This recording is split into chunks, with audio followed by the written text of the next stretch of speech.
Where were you on March 19th, 2003? I was in the cramped back seat of a minivan with my family going on the way to New Jersey. I watched on a very small, portable TV the bombing of Iraq. The deadliness and precision of the bombs were quite impressive to me. Meanwhile, my brother was in Camp New York, which is a large army base in the center of the Kuwaiti desert. He lived with 60 men in a large Bedouin tent. There was running water and some phones, but it was very minimal living.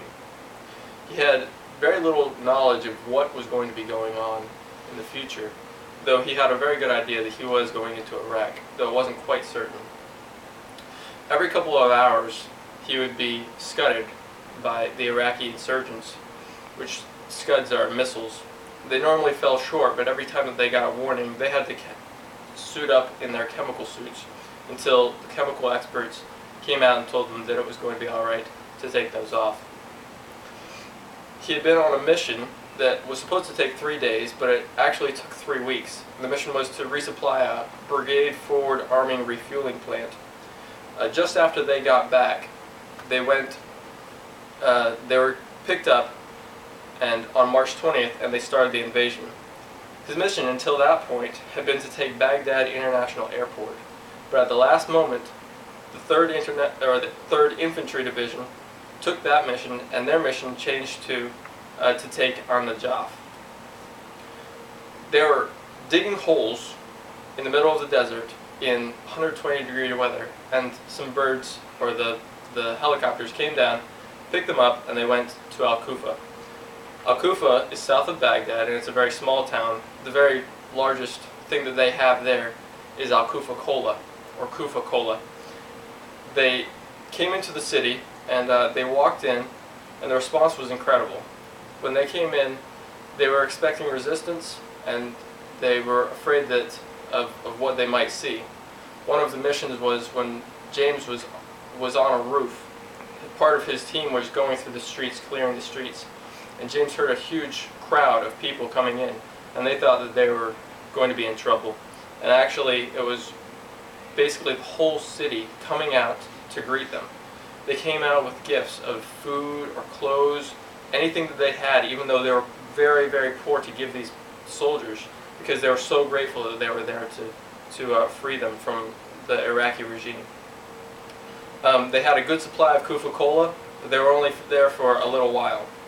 They moved on to An-Najaf, which is a holy city, also south of Baghdad. Because of some communications breakdowns, they didn't know exactly where they were and what they were doing, but they knew that they were going to go to An-Najaf.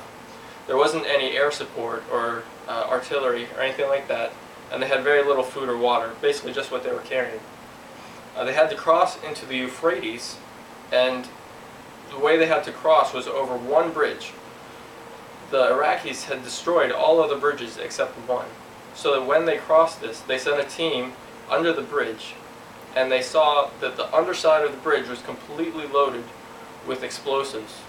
They found a guy not too far away with his hand on a detonation device, and he was asleep. So it was only by the grace of God that he was kept alive during that mission. In An-Najaf, the response was not as overjoyed as Al-Kufa, but there were many people that were happy, but many people were afraid to show some emotion. They spent about 2 weeks there, and they moved on to Karbala, which is southwest of Baghdad. The response there was not as overjoyed as Al-Kufa, much like Al-Najaf, but they were happy, and people were glad to see them. Many times during the 2 weeks that they were in Karbala, there were mortar attacks, but at this point there was more air support. So every time that there was mortar attacks, there would be Kiowas, which is a kind of helicopter, to come and help them out and destroy the mortars and the people running them. There was a story that he also told me in Karbala. He was going up to a government building that they had to take, and they came to the top, and he went to get a souvenir off the top of the building, which is a flag, which he still has. But as he got that flag, a mortar came and hit the bottom of the building and shattered all the windows. No one was harmed, but it was a close call that he saw. From Karbala, he moved on to Baghdad.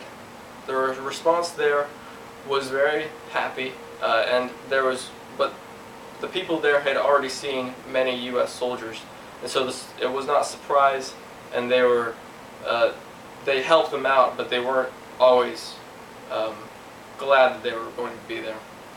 He spent about a month there doing missions, and he saw a lot of action there. There was a lot of insurgents, and they did a lot of missions clearing buildings and things like that. They moved on to north of Baghdad to a small town, and they spent most of the rest of the year that they spent there.